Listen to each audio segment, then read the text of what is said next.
Halo Fragrance Lover, senang bisa ketemu kamu lagi di kesempatan kali ini. Dan di tangan saya sudah ada satu parfum yang warnanya hijau satu ini. Dan pasti kamu cukup familiar lah ya. Yes, ini merupakan parfum dari keluaran rumah mode Hermes. Kalau bahasa Perancis itu Hermès. Kalau kamu orangnya lebih suka ke American style, panggilannya itu Hermes gitu ya. Namanya sendiri, mungkin kamu kalau nggak bisa baca tulisan Perancis, ini namanya Un Jardin sur le Toit. Sur le Toit ya. Tapi kalau di bahasa Perancisnya itu dibacanya Un Jardin sur le Toit. Jadi kalau di bahasa Perancis itu huruf D, P, S, T, X, Z di ujungnya itu nggak dibaca gitu. Dan arti dari Un Jardin sur le Toit ini sendiri merupakan sebuah taman di atas atap seperti itu. Dan sebelum review lengkapnya saya ulas lebih dalam, jangan lupa untuk klik subscribe dan juga klik like video-video saya yang lainnya sebelum kita mulai parfum yang satu ini. Jadi parfumnya ini bertemakan aromatic fruity, wanginya itu segar, green fragrance banget. Dan tentu saja kalau dari Hermes pasti wanginya itu berkelas ya, mewah banget. Kemudian dari sejarahnya sendiri, parfum ini dikeluarkan tahun 2011 silam dan dibuat oleh Jean-Claude Ellena. On Jardin sur le Toit ini terinspirasi dari bukan kebun sih, kayak apa ya, taman yang ada di atas atap di headquarters Hermes yang berada di 24 Rue Faubourg Saint-Honoré di Prancis, Paris ya.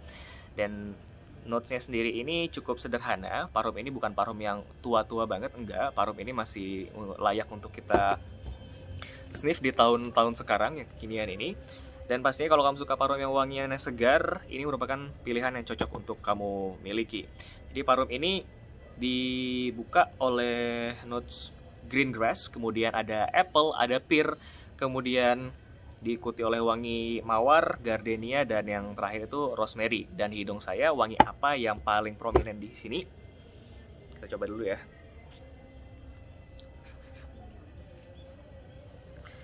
Kalau kamu pernah cium wangi dedaunan hijau, wewangian yang segar, taman yang basah, ada bunga-bunga mawarnya, kemudian ada wangi buah-buah segarnya, seperti itu yang menggambarkan parfum dari Hermes ini. Yes, wanginya itu indah banget. Wangi mawarnya itu bagaimana ya, di hidung saya cukup terasa ya, walaupun ditutupi oleh wangi green yang segar itu. Kemudian parfumnya ini sendiri merupakan dikhususkan untuk laki-laki dan juga perempuan. Jadi wanginya ini nggak spesifik untuk laki-laki dan tidak spesifik untuk perempuan. Jadi ketika perempuan menggunakan, wanginya itu akan terasa sangat feminim. Dan ketika digunakan oleh laki-laki, dia itu dapat membaur dengan minyak yang dihasilkan oleh tubuh laki-laki, menjadikan wanginya tersebut cukup maskulin untuk di hidung kita, seperti itu. Dan apa yang bisa saya ulas lagi tentang yang satu ini? Banyak banget sih, dari dulu saya pengen banget incer yang satu ini. Hanya saja sekarang di tahun 2020 ketika saya mereview parfum ini, On Jardin sur le Toit ini sudah discontinue. Sayang banget sih ya, karena performanya jujur aja dari semua seri Jardin, yang satu ini merupakan yang terbaik di hidung saya begitu. Dan ketika kamu pernah menggunakan parfum yang sampai sekarang ini masih beredar di pasaran, namanya itu On Jardin sur le Nil. Tulisannya itu Un Jardin sur le Nil, yang artinya taman di sebelah sungai ini, di seberang sungai Nil. Itu wanginya cukup mirip seperti ini, hanya saja untuk yang sur le Nil itu lebih ke fruity, kemudian wanginya juga lebih lembut lagi. Dan bedanya sama sur le Toit ini, untuk sur le Nil ini wanginya lebih light aja sih. Kalau yang ini bener-bener kayak ngebuat sias, membuat projection itu luar biasa keras di hidung orang-orang sekitar yang menggunakan parfum ini begitu. Dan dari user experience saya pribadi menggunakan parfum ini, jujur ya, itu pertamanya nggak begitu suka. Tapi sebentar, ada suara motor lewat. Oke, motor udah pergi ya.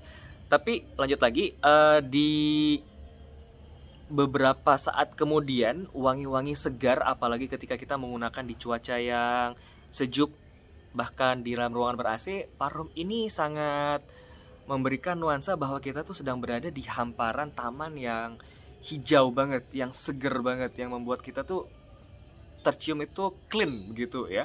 Dan kemudian wangi mawarnya itu membuat kesan lembut, kesan feminimnya itu semakin terasa begitu. Tapi kalau seandainya laki-laki yang pakai, jujur aja di hidung saya itu nggak begitu terasa sih. Waktu itu saya menggunakan parfum ini di ibu saya, wanginya itu sangat feminim banget. Dan kemudian saya menggunakannya di saudara laki-laki saya, parfum ini menjadi cukup maskulin begitu ya. Wanginya itu segar dan bisa dibilang untuk anak muda ini masih bisa diterima. Wanginya mewah, tapi harganya juga cukup mewah begitu ya. Untuk harga yang saya terima kemarin, Un Jordans Sur Le Toit ini di angka 900, hampir 1 jutaan sih ya, karena ini merupakan botol tester dan tutupnya itu biasa aja sih, dari plastik seperti ini. Warna botolnya hijau seperti ini, hijaunya hijau seperti daun ya, atasnya itu mulai ke arah bening begitu. Apalagi ya, pokoknya parfum ini enak sih, recommended banget kalau seandainya masih kamu bisa temui di toko-toko yang kamu percaya menjual parfum yang original. Tapi kalau seandainya parfum ini sudah nggak bisa kamu temui lagi, kamu bisa mencoba untuk menggunakan parfum On Jordans Sur Le Nil-nya.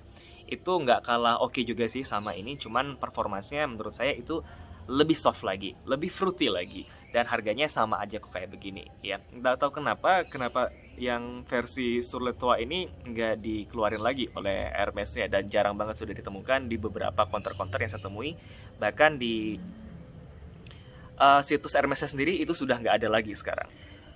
Oh ya, mungkin tadi agak kurang jelas ya ketika saya ngomongin SPL-nya. Untuk siasnya sendiri, ini untuk yang Sur Le Toit saya ancungin jempol.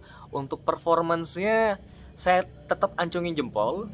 Untuk longevity-nya juga ya bisa dibilang just so-so ya. Cukup menyenangkan, bisa lebih dari 6-8 jam ketika saya menggunakan parfum ini. Dan apakah parfum ini worth to buy? Menurut saya sih yes aja sih. Parfumnya ini mewah, dan kebetulan aja mungkin ini nggak terlalu familiar di hidung kita, karena kalau saya lihat-lihat juga di review-review lainnya, parfum ini jarang banget ada yang review. Kebanyakan orang reviewnya itu Un Jordans Sur Le Nil-nya. Untuk keseluruhan skor dari parfum ini saya berikan 8,5/10. Kenapa 8,5? Mungkin dari sisi harganya aja sih. Kalau seandainya kamu pengen dapetin fresh fragrance yang harganya lebih murah ini, mungkin bisa coba parfum yang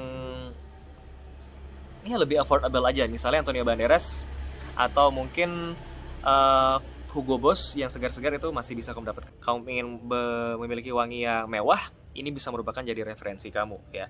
Dan perlu kamu ketahui juga bahwa Thierry Mugler dan juga Hermes ini, walaupun banyak banget KW-annya, banyak banget dupe-nya, itu mereka memiliki notes rahasia yang hanya menjadi ciri khas mereka sendiri, dan mereka tidak publikasikan apa sih sebenarnya notes tersebut ya. Misalnya Thierry Mugler ini itu ada wangi yang misterius banget ya, nggak bisa kamu temukan di parfum-parfum lainnya begitu pula sih yang Hermes ini, walaupun KW-annya juga udah ada, tapi ada satu notes yang membuat kesan eksklusif khas Hermes yang asli itu nggak akan pernah hilang dari reputasi Hermes-nya ini sendiri. Oke, itu dulu mungkin review saya tentang Hermes Un Jordans Sur Le Toit, atau taman di atas atap dari Hermes. Semoga kamu suka dan juga bisa memberikan gambaran tentang parfum dari Hermes yang satu ini. Oke, semoga sehat selalu. Jangan lupa untuk klik subscribe dan juga komen kalau kamu pengen saya nge-review parfum-parfum yang lainnya. Oke, semoga sehat selalu dan sampai jumpa.